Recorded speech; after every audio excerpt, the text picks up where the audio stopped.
Welcome to our show.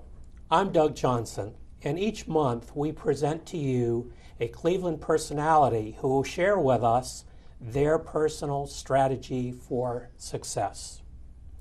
Today, we're very fortunate in that we have two Cleveland personalities with us. They are very unique individuals who work together on a daily basis while maintaining their own identities. So I would like to welcome today Denise Reynolds and Jenny Campbell. Thank you. Hi, both of you. Welcome to the show. Thanks. Thank you. So, Denise, let's start with you. Tell us about your background. Your license plate has cartoons on it. What's that all about? Well, what that is all about, my background is for many years being a benefits communication consultant. So for almost 18 years, I've been helping companies communicate to their employees. Benefits, wellness, all those materials that a lot of employees just don't want to read. And many years ago, I thought, if we put cartoons with this, people would actually like to read them. So a few years ago, I met Jenny Campbell through Pet Fix Northeast Ohio. We both volunteer with that organization. And I asked Jenny, would she like to do some corporate work? Great. And Jenny, what's your background? Well, my background is drawing cartoons since the time I could hold a crayon, but then I came up through school and actually got a journalism degree. So I was a newspaper reporter out west in Arizona and California for about 13 years. And then at some point I thought, I think I'll be a cartoonist. Mm-hmm. So I quit my job and I moved east to Philadelphia and started a career as a freelance cartoonist. I made $3,000 my first year. Jeez. It's gotten a little better. Uh-huh. That was 26 years ago. And I'm fortunate in that I have a good business going now. I do a lot of different kinds of things. In addition to my work with Denise, which is really a blast. I have a syndicated cartoon strip, Flo and Friends, that runs in papers across the country. I love it. I illustrate children's books. I do all kinds of things. I draw little cartoons all day, and people pay me for it. Well, that's a cool. really good thing to do. It is cool. Yes. So how do you two work together? How do you produce learning vehicles via cartoons? Well, I think what I had discovered a few years ago, I've been working with many different companies and organizations, and they all have the same frustrations. Is how do we get our key messages across to employees who they don't want to read it, or they're so busy getting messages in so many ways. How do you engage employees? And once I met Jenny, I thought, okay, maybe we can try this. And one of our first clients is Jergens Incorporated up in Cleveland. And the HR manager there said to us, I can't, she says, I've tried so many ways to get our messages across. I've tried everything. What do you suggest? Said, let's try a cartoon campaign. So what we did is created custom mascots for them. So it fits their organization. They make fasteners and holding devices. And we animate these characters. We put them into twice monthly cartoon panels with tips and advice. So we'll talk to them about benefits and wellness and safety procedures. And we've even named the characters Chip and Scrap. And there's always one character that never gets it right. Yeah, there's always one doofus. But it's fun because employees can relate to these characters because they're making these products all day long. Right. And so it's recognizable, and pretty soon they're looking for these characters. Almost to the point where a couple of 2 years ago, they asked if Jenny could come and paint the character on the side of some of their machines. Right. We had been doing Chip and Scrap for a while, for a few months, and Chip is a quick lock pin, and Scrap, who's kind of the ding dong, is a flange, and so they came to the human resources director after a few months of these and said, "How come there's not a female character?" So we took a hoist ring and I created Ringlet, who is a female hoist ring with a little, kind of blonde beehive. Is Blonde Beehive good or? In cartoons, it's great. In In cartoons, cartoons. it's great. Okay. It is. Okay. Yeah. Super. What other characters have you created? Oh, that's what's interesting about the work that we do. Nothing comes off the shelf. We customize everything. So for Akron Children's Hospital, we've got a whole crew of mascots there, but one of their key mascots is Petey, the therapy pony. And we do a wellness cartoon series for them based on Petey and watching Petey get in shape. And Jenny, you could probably talk about. Well, Petey's a real therapy pony. He actually comes into the hospital and visits the kids' rooms. And so I just did a sort of a cartoon caricature of Petey. And I did it actually for a benefits cartoon one time. And they came back and they said, he's really cute, but he's kind of chubby. So we decided that maybe he would be the character who would get fit and he would deliver the wellness message and he would get fit. So we started doing monthly panels of Petey, and it's a blast. I've drawn Petey doing Zumba, doing yoga. So we deliver all these wellness messages and eating healthy and things like that. And I think what's unique about using cartoons and humor is that it's so disarming. Employees aren't used to seeing it. And actually, if you use it in marketing, people, it's eye-catching. And you're automatically thinking, what is this character doing? What should I be paying attention to? And so it's a great way to deliver key messages that you might not be able to get across that easily. So it does prepare. Well, it seems to me then, from what you're saying, that this could go way back in time to the time of the cavemen and drawings on the walls, right? Right, Yeah. right. Well, if you think about it, the cartoons basically predate written language because all the way back to the hieroglyphics and the caveman paintings. Right. Those were early cartoons, and it got the message across.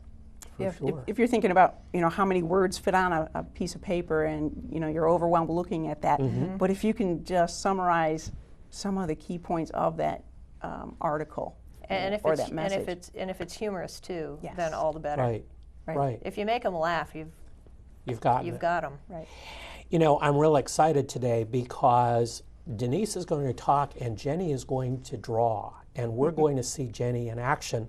And by the way, if you've looked at the opening to our show, I think you'll recognize Jenny's arm.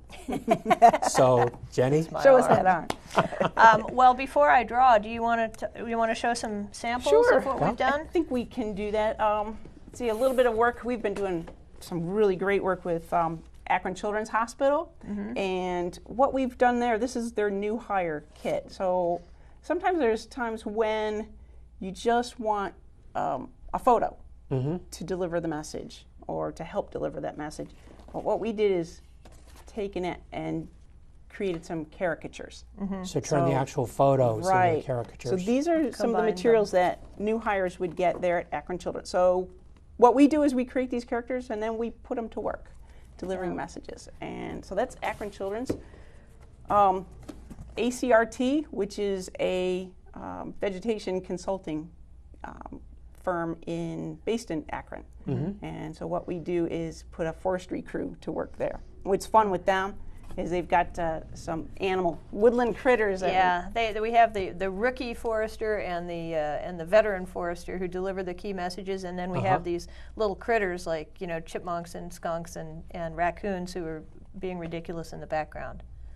This is Juergens, so this is Chip and Scrap, as we were talking about. And this is a policy cartoon that we did on the dress code. Right. Not always a easy topic for employees to adhere to. It's not easy to put a flange in bicycle shorts either. And this is Akron Children's Hospital, as we were talking about Petey the pony. So there's just a couple. Petey getting fit. Petey is got 4 pedometers on. Yes, he is. So that's a couple examples, but let's put you to work. All right, so we're gonna. So we were talking about this before we got here, and we were thinking, let's say, for example, we started working with say a construction company.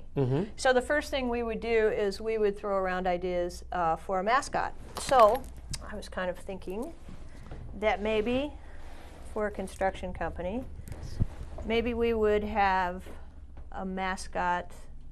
Pardon my quick drawing here. But you want something that you can it's kind of cool, you can kind of animate it. And we thought, what about a hammer? Okay, so we've got this little animated hammer guy here. Okay, this is very quick drawing here, but you get the idea. So maybe we're going to have this hammer kind of delivering the key messages for this company. Okay, so, oh, he's got to have a mouth. There we go. Well, sure. Otherwise, Gotta how have can a he mouth. deliver the messages, You right? can't deliver key messages without a mouth. Right. Okay, so here's our ridiculous little hammer. All right. So once we figure out what the mascot is for the organization, we then determine what are the key messages. You know, what do you want to get across to your audience, whether it's your employees or marketing. So let's say it's your employees and you want to deliver some wellness messages. There you go. So you want to put this hammer to work. And let's say the message is exercise. You know, we want employees to take care of themselves and get more exercise. Right. So let's see So, what Jenny comes up with here. Let's see. Let's put him in a little headband because he's exercising here. So we have our little guy and he's delivering an exercise message. So let's say he's going to be jogging. Okay. Well, I think it's neat that, excuse me, these hammers and animals can be used to really educate people. And as we talked before, it's education using humor, Right. and really quite a way to go. Yeah, they've been doing studies on humor and on cartoons, and from the research, humor. You know, when leadership uses humor, or there's positive humor in the workplace, you're going to have better productivity, more engagement, more work group cohesion, less burnout and less stress. Right. So people work better, and you're also going to have employees who are going to stay around longer. Yeah, they're going to appreciate the fact that the company they're working for has a sense of humor, it's important enough to them to use humor to communicate with the employees, and that means a lot to the employees. It really does. Right, it does. Yeah, it makes an impact. Okay, so what else can we draw? Why don't we do one of the struggles I think a lot of companies have when it comes to health plans and employees using the plans correctly is getting employees to understand, go to the doctor or go to urgent care instead of going directly to the emergency room. You know, if you've got a cold or a sore throat, obviously if your arm's cut off, you should go to the emergency room. Obviously. But, you know, so many times people just go to the emergency room without it really truly being an emergency. And then what happens is, you know, it delays times in getting served at the emergency room. And also, you might not have that claim paid from the insurance company. Right, and it's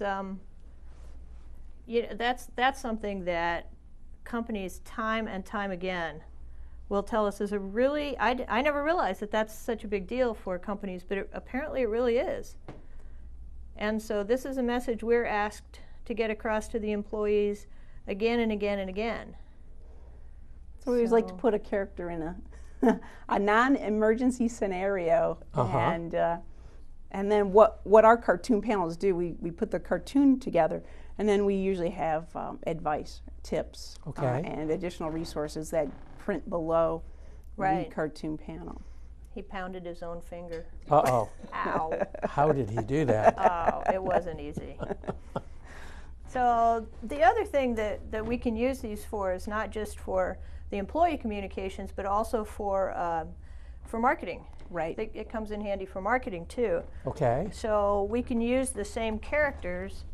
We've had companies in the past where we've created mascots for the employee communications, but then they've said we want to put this out in the world and help market the company. So we can do that kind of thing for them too. We can, let's see. Right, Denise? Yes. Yes. So let's say this construction company now has asked us to, about other ways that we can use these guys, or use this guy.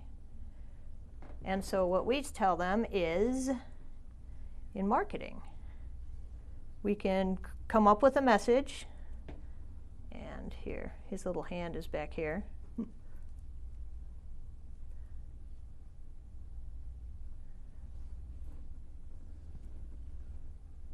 Okay. So many of us can relate to seeing cartoons in advertising and marketing, and I think we tend to watch those more avidly than one with one of us. Well, I mean, you think about some of the biggest brands out there, and you think of Tony the Tiger, and so many cereals that have a character with them, and it's you recognize those characters immediately. Pink Panther with the insulation from Owens Corning, those kind of, even Smokey the Bear. Smokey the Bear has been around for 60 years. Yes. And you automatically know his phrase. Yep, right. Absolutely. So it's kind of a branding type thing. So and all a lot of a sudden then you can use the same characters for your branding, your marketing, stuff like that. So the lesson here really is to use humor through cartoons to make a point. And humor in learning is so important. We can all relate to that. Yes. Absolutely. So, I mean, what do you think about that comment? Well, it's interesting that you say that, because I remember a couple of years ago I met with a client, and she was very interested in doing a cartoon series. And as I was showing her samples, she says, I have to admit to you, she says, I don't get cartoons. I don't understand them. I don't really like them. But I know that 99% of the population loves them. And that is just so true. I think from the time you're very young, you just love watching cartoons, whether it's an animated cartoon or picking up a comic book. Right.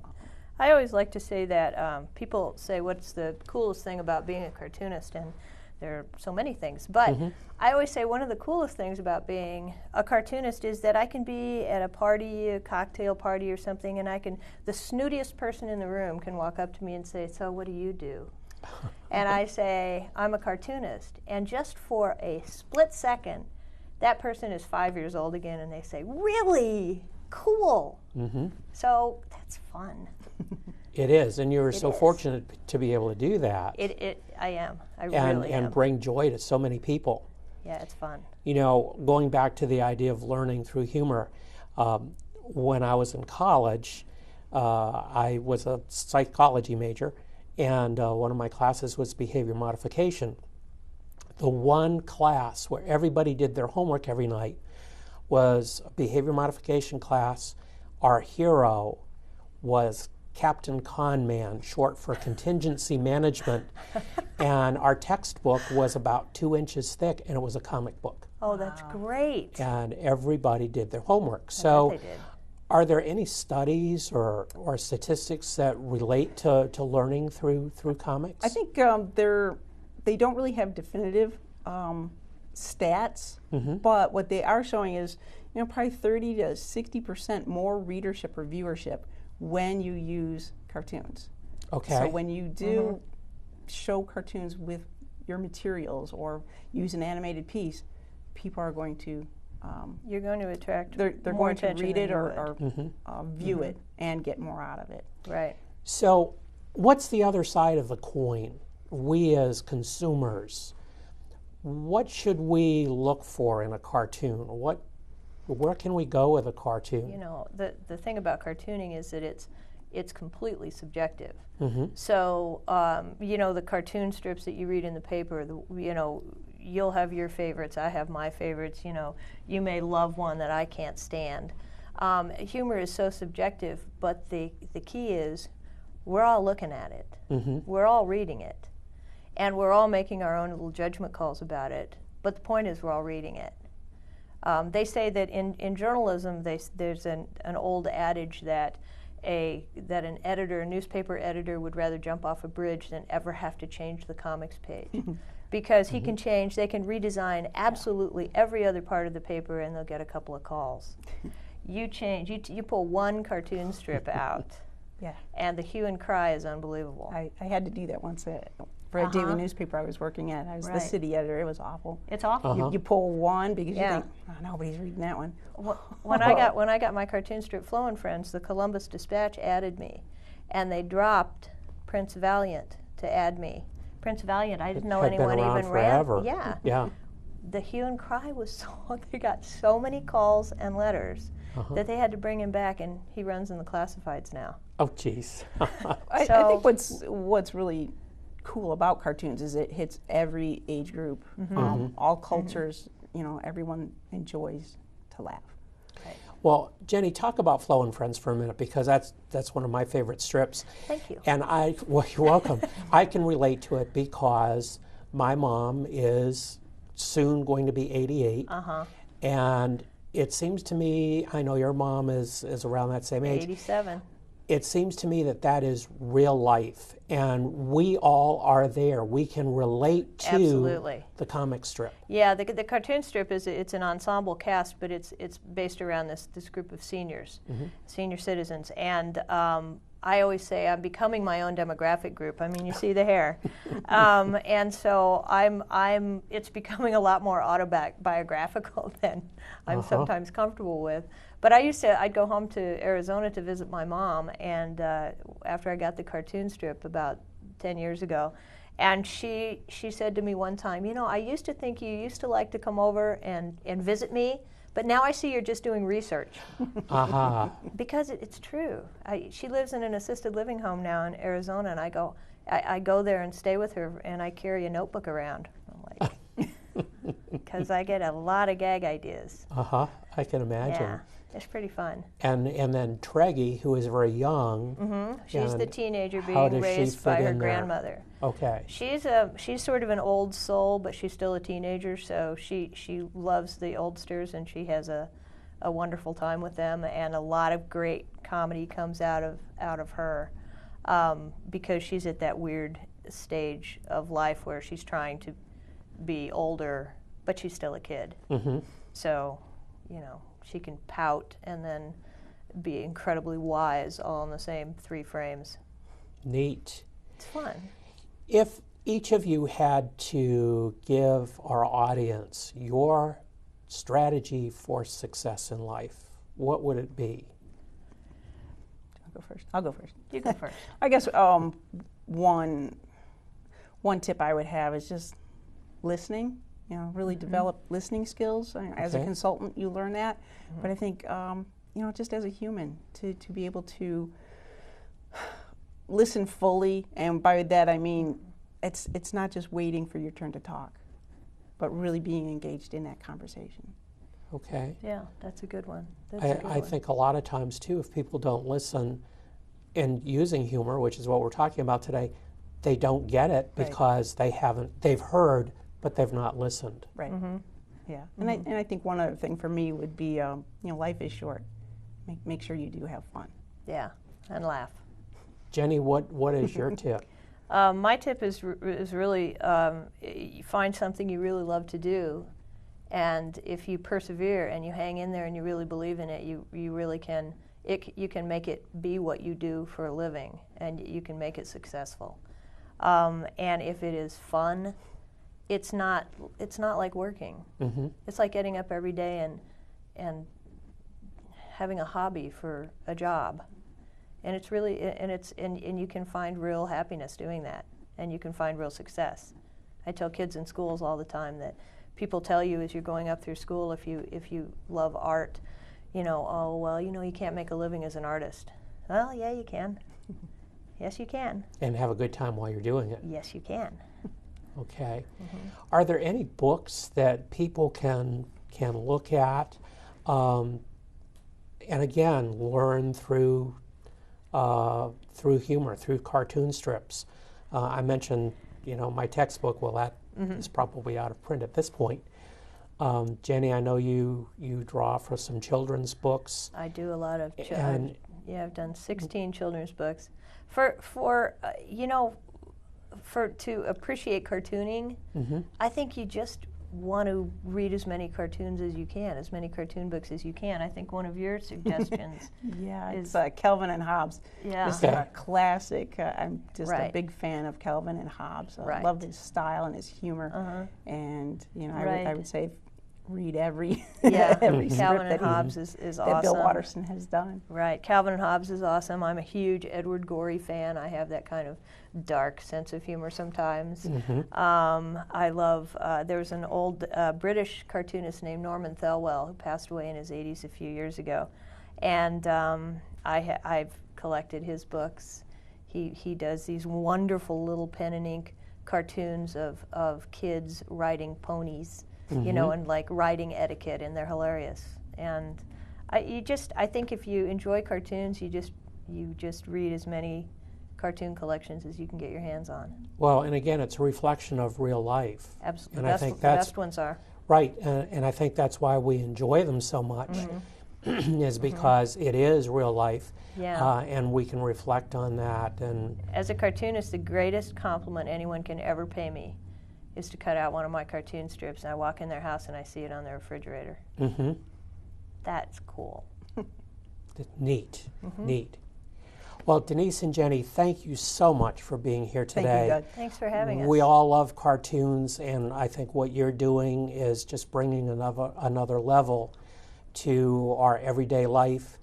We're also stressed looking at cartoons in the office, on the shop floor, and having a little humor with it really can make our day. Does bring your blood pressure down. There we go, another benefit. Thanks so much Thank for you. being here. Thank you, Doug.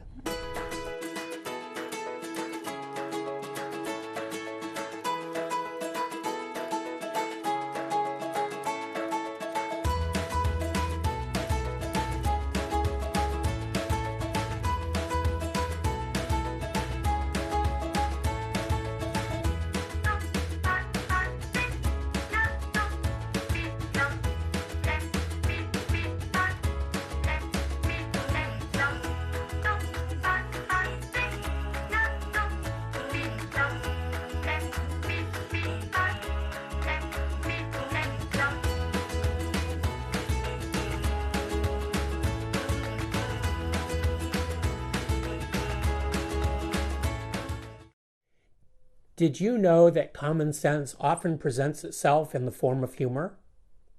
Let's take the case of Maine residents, often called Downeasters. For obvious reasons, they live down east.